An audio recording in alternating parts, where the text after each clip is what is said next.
Hi, and welcome to NSREC Now, a new video series covering everything you need to know about the IEEE Nuclear and Space Radiation Effects Conference.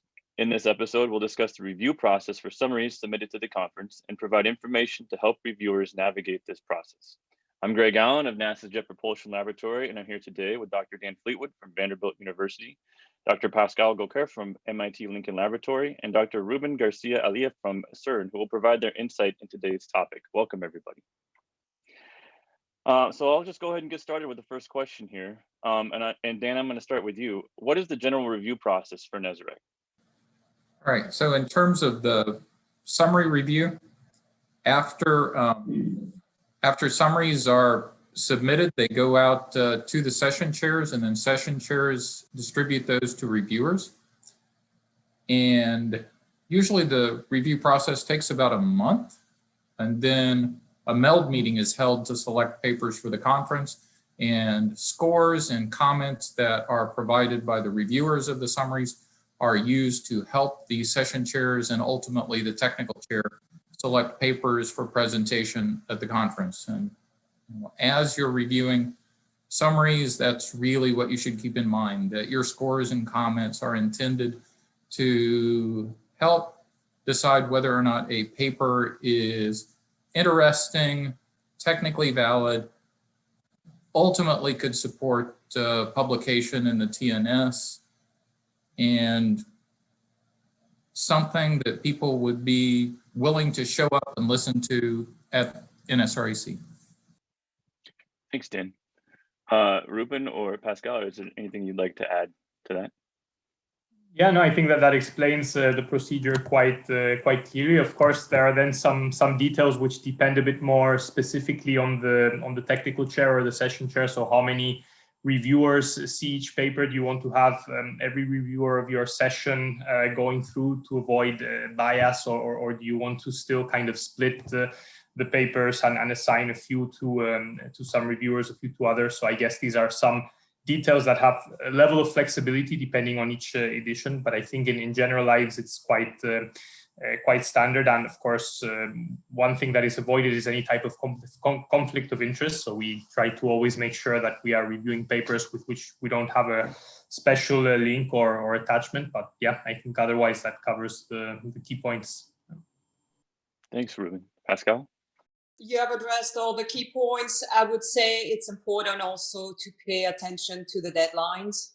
There are very clear deadlines for submissions, and that's something that cannot be changed. So okay, can you any of you take this? Basically comment on the interaction between the reviewers or the session chair and the authors of the summary. So the interaction is really important, critical. The session chairs need the help from the reviewers, and the reviewers have a very important role. Their role is to provide their expertise or review of the paper that is submitted, and the session chair will rely on the comments and the feedback from the reviewers. So it's a partnership. The reviewers work with the session chair in providing feedback on whether to accept or reject the paper, and as much information that the reviewer can provide to the editor is really important. And the reviewer should not hesitate to ask questions if they are unclear or hesitant about what to do. So again, this is it is a partnership. That's a great answer. Thank you. Rubén or Dan, do you have anything to add to that? If not, I can move on to the next question. I'll just say the point that was made before is if you agree to be a reviewer, do the reviews on time, because that really helps the session chairs. And just keep in mind that the session chairs are going to see a lot of reviews and a lot of comments. So comments that are short and to the point are really welcome. That's a good point. Thanks, Dan. So I'll move on to the next question, and this may be personal for all of you, but why is reviewing important? We're going to get a little philosophical here. So Rubén, I'll go ahead and start with you. Why is reviewing an important part of the technical process and the publication process? Yeah. No, of course, that's an important point. And I think the reviewing is really at the heart also of the somehow quality requirements in the community. So, of course, I think above all, it really ensures an adequate level of quality on the various points and the various criteria.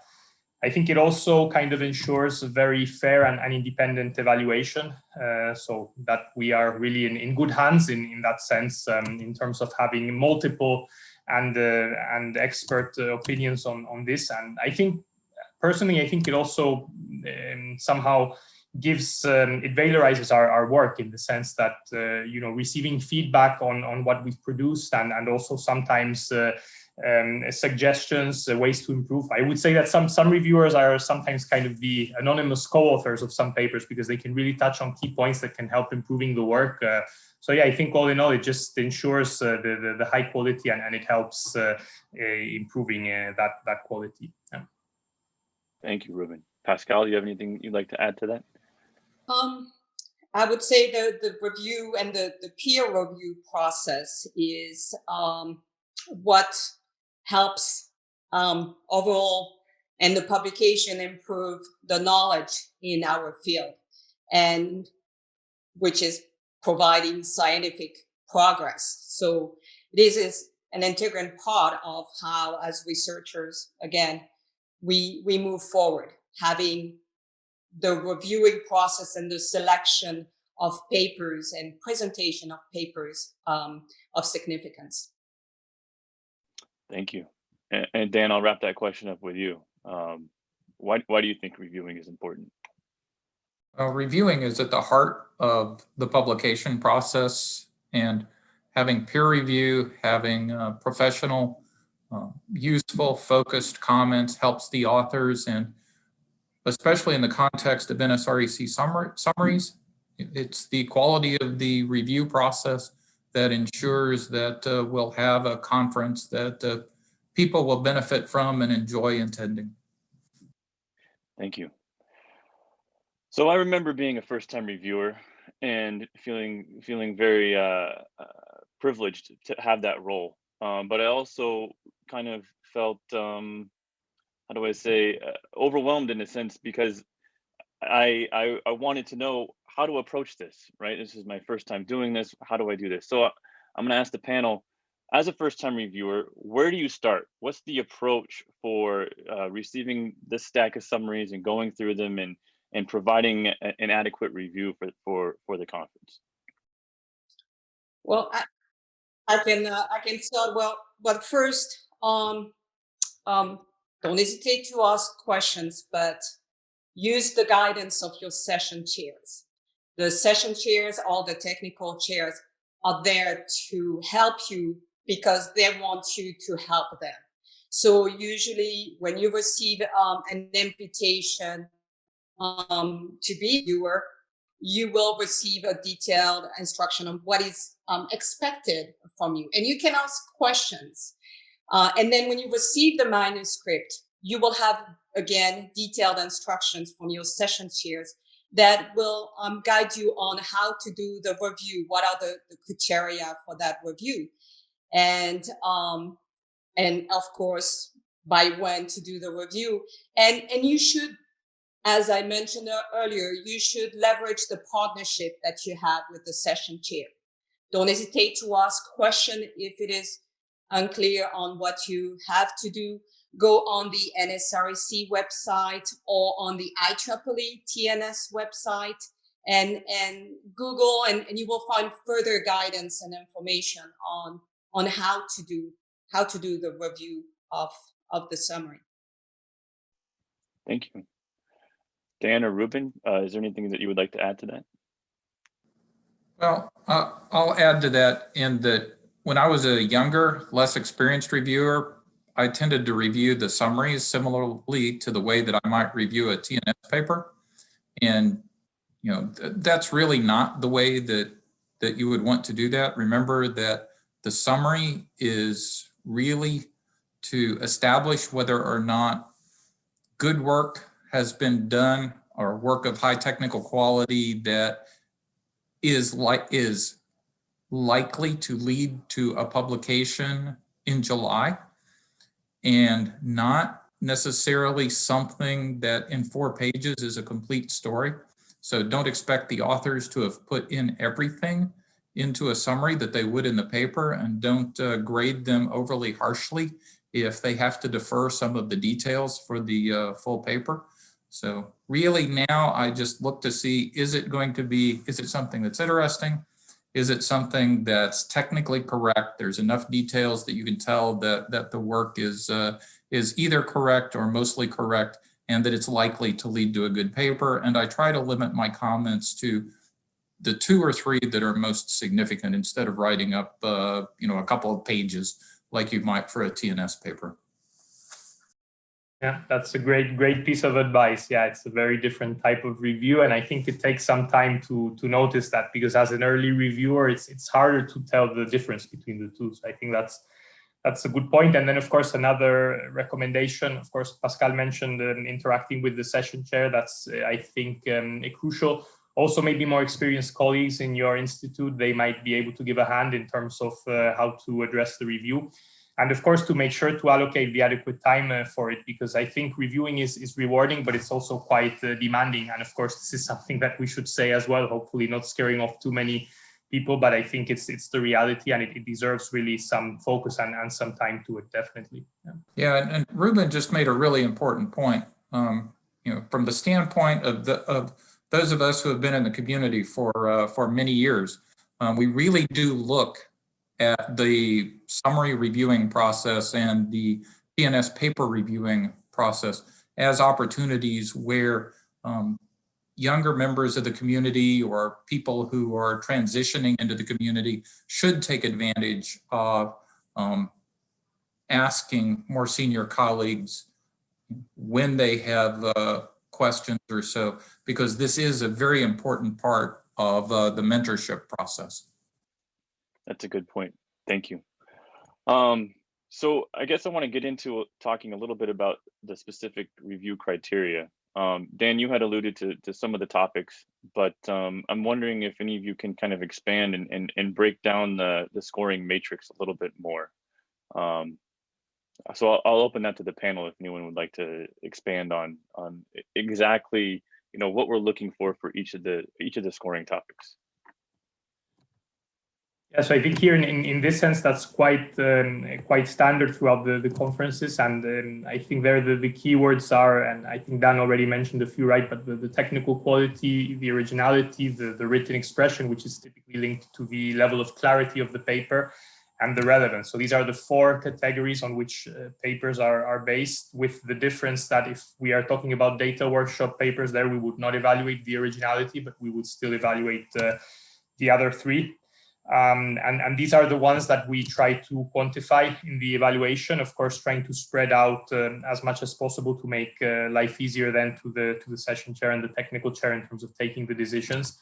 And then, of course, within each of these criteria, there are a variety of levels depending on the quality, but I think these are quite well defined and explained also, of course, in the review instructions that the reviewers are provided, and that it should be the starting point. Yeah, I think you both covered very, very good points here. And what I would just add is that as a reviewer, you may receive a paper that is not exactly in your field. You do not consider yourself as an expert, or cannot provide, unsure about the review. And you should not, again, second guess or hesitate, just clearly that you have an option when you do the review to say that you are not an expert in the field and cannot provide really confidence feedback on a given summary. Yeah, these are all really important points. I guess what I would like to add is when I'm scoring a summary, I usually reserve scores, let's say above 80 or 90 for papers that I think are likely to be candidates, perhaps for a conference award, to give like scores of 60 to 80 to papers that look like they're going to be interesting, of high quality, and certainly should be accepted at the conference. And then 40 to 60 are papers that are kind of borderline, maybe, it's that there's questions about perhaps how the work was done, or maybe it's not quite a complete story at this point. And then lower scores should be reserved for papers where the authors just didn't meet the criteria that are outlined. Either the paper is not original, or it's written very poorly, hard to understand what was done, and is really has not made the case that the work is ready and of sufficient quality for a conference presentation. Thanks, Dan. Yeah, and that's kind of a nice lead into my next question, which is for each of you, how do you approach reviewing a summary, right? So how do you, when you first get a summary, how do you start? What do you look at first? What's your thought process in going through it? What's the overall approach to generating the scores that Dan was just referring to? Well, so my approach is always be ready to be focused on the review and you first read through the paper entirely, once or twice, and you ask yourself the question, what is the paper, what is the paper about, and what is the author telling me, what has been the area of interest. Is it, and then going through the criteria that we just discussed. Is the summary original? Is it relevant to the session that it was assigned to? What is the technical quality? Is it clear? And at the end, as we discussed previously, it's understanding the new information that is presented in the summary, and whether it is material that is going to be of interest to our community. Perfect, thank you. Rubén or Dan, is there anything you'd like to add to that? Yeah, maybe on my end, one of the things, of course, I think already Pascale mentioned that you should be prepared to maybe read through a bit more quickly the first time, just to get a global view, and then structure a bit the details. Also to try to get away of a kind of a natural bias that we would have towards having more tendency of positively evaluating something that we know well. I think that's a strong bias that one needs to avoid, to really be open to new topics and being able to evaluate them, even if the level of expertise is not so similar. And then maybe one thing that we didn't mention in the criteria, but that probably also is relevant here, depending on the content of the paper, one thing that we tend to ask reviewers to recommend as well is whether it's more adapted for an oral or a poster presentation. I think this is also something that we ask, and there a key point is that posters are not just somewhere where you would put a paper that's not sufficiently high quality. It's really work that is maybe harder to explain in an oral presentation because it has a more mathematical background, or because maybe the interest is a bit more specific and not general, but it's not kind of a lower quality place to put the paper. So I think that's also something that one needs to ask oneself when going through the summary. Yeah, I don't have a lot to add because Pascale and Rubén have covered the points well. Again, I first look to see if it looks like the work is interesting.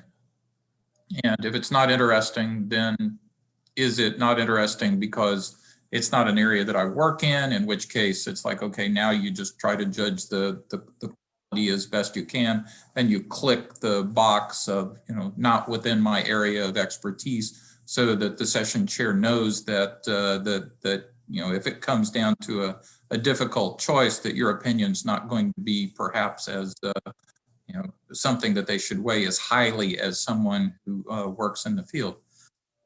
but usually I'm asked to review in areas that I understand pretty well. So if I'm interested in a paper that's in an area that I understand, and if it looks like it's technically correct, I'm going to give that a score of acceptance of one level or another.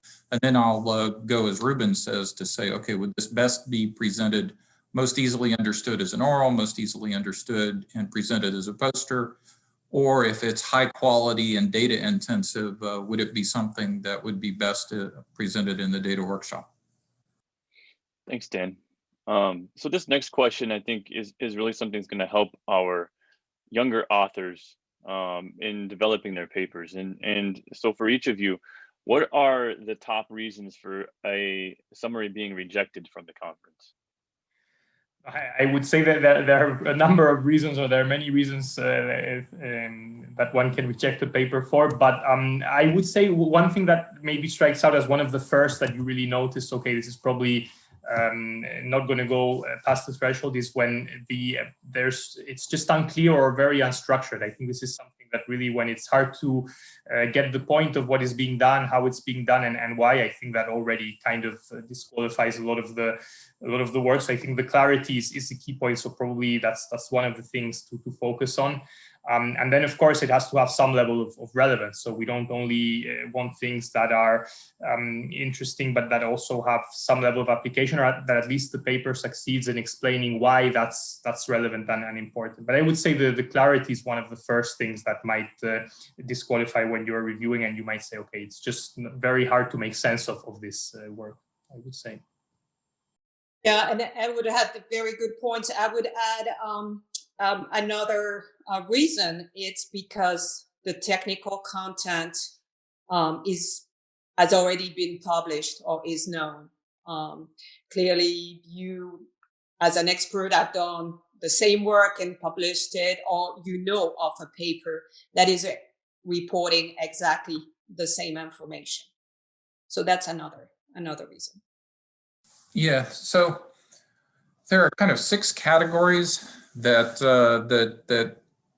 in feedback to authors are used for rejecting a paper. And if the committee is going to reject a paper, it really does need to fit into one of those categories. I mean, this shouldn't just be like a matter of opinion or so.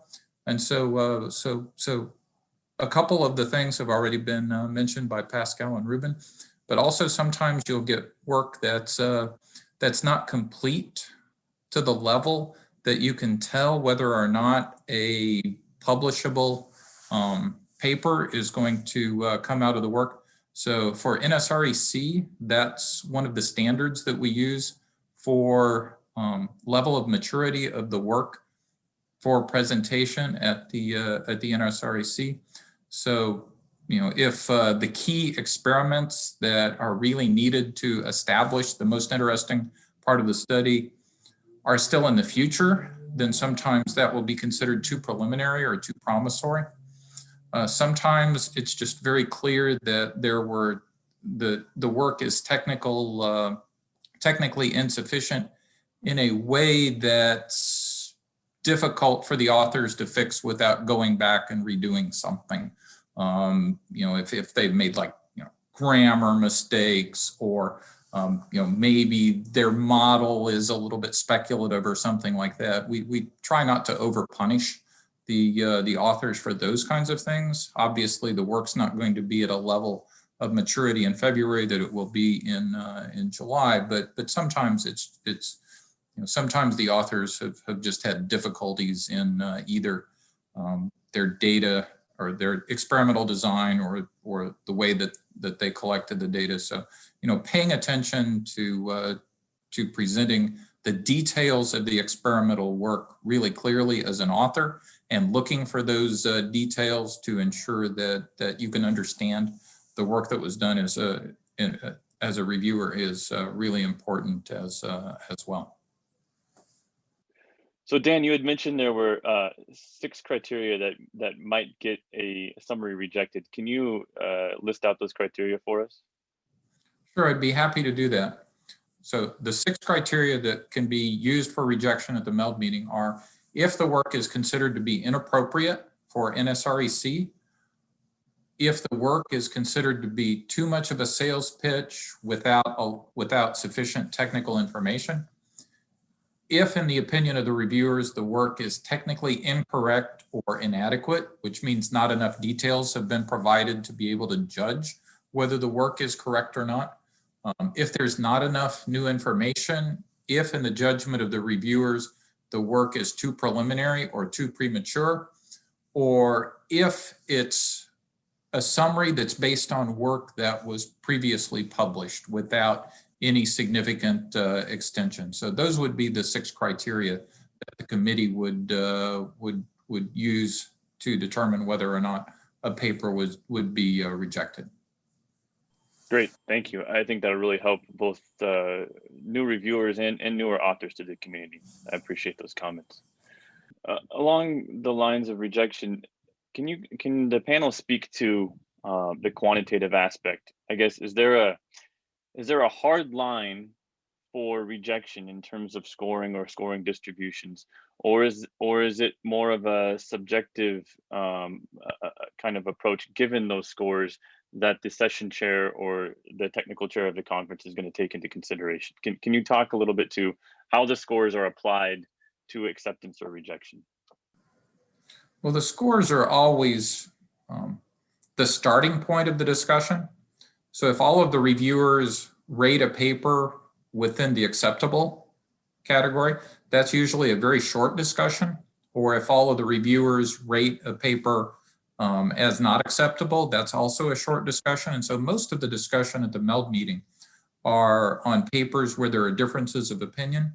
And those always come down to consensus of the session chairs and the technical chair. And ultimately the decision is owned by the technical chair, but the session chair and the other attendees of the MELD meeting have strong input. And so they use all of the written comments of the reviewers in addition to the numerical scores.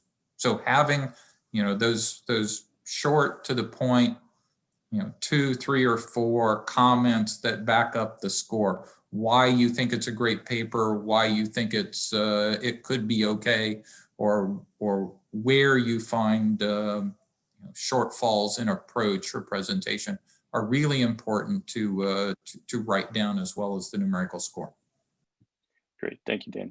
Pascale or Rubén, do you have anything that you'd like to add? Yeah, no, I think that makes sense. Of course, there are cases also when you might have sessions that have very few papers, that have a lot of papers, or in general conferences that have more submissions than others. So of course that might play a role, but I think in general the main criterion is indeed the quality, and when it does come down to different opinions of trying to really converge on what the final decision is, because in the end it's quite an important one as well. So yeah, I would say that what Dan covered is really what then takes place and is considered in these meetings and in those discussions. Yeah. And yeah, I think all the important points have been made. I'm just adding here that, again, you, as a reviewer, you do not reject a paper because it is not a summary that is in the appropriate session. If you feel that you review a paper and it belongs, doesn't belong in the Radhard by design, it is more looking at basic mechanism of devices, well, I would say review the paper and as if it were in that other session, if you are able to do it. But very clearly, again, the comments are extremely important as a score, as Dan said, and clearly state in the comments that summary would belong better suited in another technical session, and why, of course. Those are really great insights. Thank you. To wrap this up, one final topic, and that is, especially for someone who's new to our community, how do they get involved as a reviewer? Right? How does that process work? Is there a volunteer aspect to this? Or is there someone can sign up? How does someone get involved in the reviewing process? Well, I would say that, first of all, one of the things that we try also from the kind of technical chairing of the conferences is to encourage session chairs to not only look for experienced reviewers, which is a key point, but also to try to involve younger or newer people in the community. So I think that's sometimes it's the session chairs that knock on your door. But of course, you can also work the other way around. If you're interested in contributing as a reviewer, then you can always contact the technical committee of the conference, and they will probably be happy to receive that volunteering and try to have you involved. So I think it works kind of in both directions. Absolutely. If you are interested in the review process, whether you can reach out to a committee member of the conference, but also don't hesitate to reach out to a member of the radiation effect steering group. If you go on the NSREC website, you will see a lot of information on, and specifically who the RESG, the group members are, or simply go to the IEEE TNS website and look who the editors are for the TNS, and reach out to one of them, and they will gladly mentor you and put you in touch with the session chairs. Yeah, I want to follow up on the last thing that Pascale said. If you go to nsrec.com and look under the publications tab, you'll find a procedure for volunteering to be an editor for the TNS. And one of the first places that session chairs will look for summary reviewers are in the lists of reviewers that are published in the TNS for paper reviews, and also the lists of summary reviewers that are published in the conference brochure. So, obviously the first place where session chair is likely to look is in the past reviewers, and the way you get to be a reviewer is, as Rubén and Pascale mentioned, is to let people know that you're interested. Great, thank you. So that wraps up all the questions that we had today. I want to thank all of you. All our panelists here today have written numerous papers in the field. They have served as reviewers for conferences and journals and have had various technical roles at NSREC conferences through the years and are very familiar with the process. So I just really want to thank all of you for bringing your expertise here today and having this conversation. Make sure to follow us on social media and stay connected to the NSREC community.